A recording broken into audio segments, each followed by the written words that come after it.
Mesdames et messieurs, bonjour et bienvenue sur notre chaîne YouTube. Avant de commencer, Bonjour mesdames, abonnez-vous messieurs et sur la bienvenue cloche de dans cette notification nouvelle pour ne rien vidéo. rater. Comme nous sommes en fin de semaine, nous allons faire le briefing de l'actualité. Et c'est la CAN tire à sa fin. Dans ces conditions, nous allons faire donc un briefing à ce sujet, du point de vue camerounais et peut-être du point de vue de quelqu'un de la diaspora. Parce que la CAN au Cameroun a été annoncée avec un slogan, la CAN sera sucrée. Et la CAN a été effectivement sucrée malgré quelques goûts amers qu'on a rencontrés avec le cas du Comore, où des gens ont commencé à exprimer leur désapprobation par ça, parce qu'on estimait que le Cameroun n'était pas un pays qui pouvait se rabaisser à ce niveau pour remporter ces matchs. Mais finalement, le sucre ne s'est pas poursuivi jusqu'en finale. Il s'est arrêté depuis hier aux demi-finales. Mais c'était avec le fait qu'on n'a pas su que... on a pris les choses tout en haut. On a sous-estimé les prochains adversaires, pensant qu'on avait, qu'on avait déjà le tapis vert pour la finale, où on pouvait faire gaffe. Mais cela m'a permis de comprendre qu'il y a une nouvelle génération qui vient, parce que depuis les années 2010, l'équipe nationale du Cameroun n'est plus ce qu'on a connu. Depuis la Coupe du Monde qui a eu lieu en Afrique du Sud, l'équipe nationale du Cameroun n'était plus ce qu'elle était. Donc les gens sont débutants, disent bon, s'ils peuvent surprendre les gens comme au Gabon, tant mieux. Ben, là, on ne pouvait plus compter sur eux. Mais là, on se rend compte que les gens ont commencé à s'aimer leur espoir sur l'équipe du Cameroun, et qu'il y a eu des cardiaques, il y a eu des cas de déception et qui se poursuivent. Des gens ont pleuré, les gens sont allés dormir trop tôt, comme disent les Ivoiriens. On les a envoyés au sommeil, mais les Ivoiriens dormaient parce que nous, on les avait envoyés trop tôt. Mais comment est-ce qu'on pouvait aller plus loin quand on a eu des cadres qui sont restés sur le banc? Donc, dans cette présentation, je m'en vais dire bravo aux Camerounais qui ont pu faire une vraie CAN, qui ont pu organiser une grande CAN. On a maintenant des stades dignes de pouvoir même organiser la Coupe du Monde. Nous le disons, bravo pour au moins les infrastructures. Nous le disons, bravo également au Cameroun pour avoir pu engranger tout ce qui avait été dépensé. Parce que je vous rappelle, un des faits sur lesquels les Ivoiriens se sont apaisantis, c'était le fait qu'ils venaient se croyant à la maison.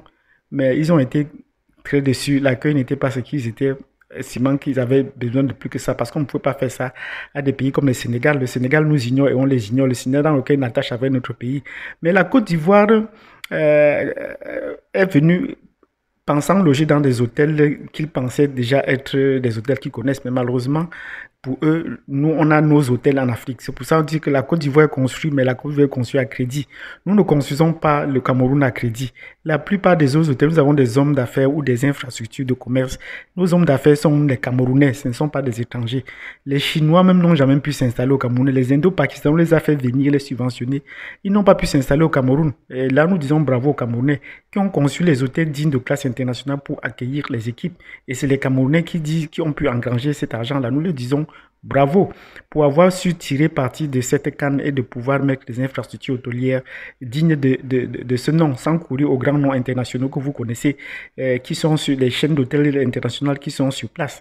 Donc, nous disons bravo au Cameroun en plus des stades, nous disons bravo au Cameroun pour des chaînes d'hôtellerie et pour la qualité du service qui a été offert.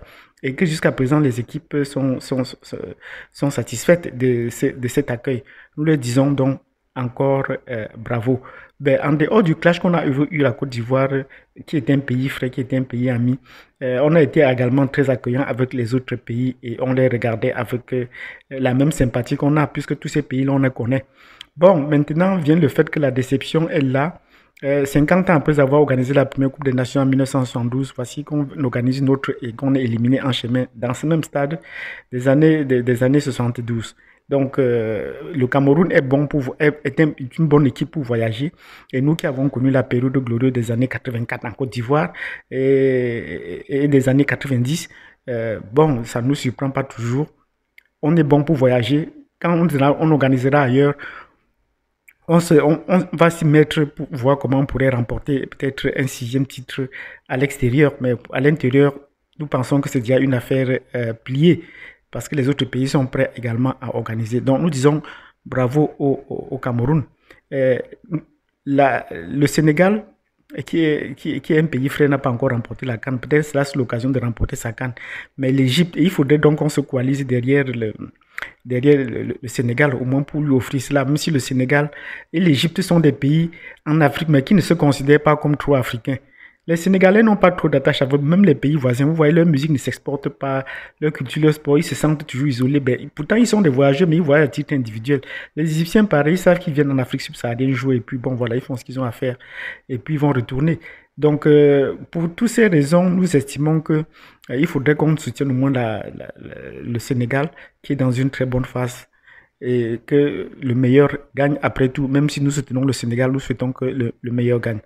Si vous avez donc suivi cette vidéo, nous avons fait le débrief sur la CAN, l'organisation de la CAN par le Cameroun. Mettez-nous des pouces, abonnez-vous, cliquez sur la cloche de notification et nous vous donnons rendez-vous à la prochaine vidéo sur l'actualité géopolitique. Merci.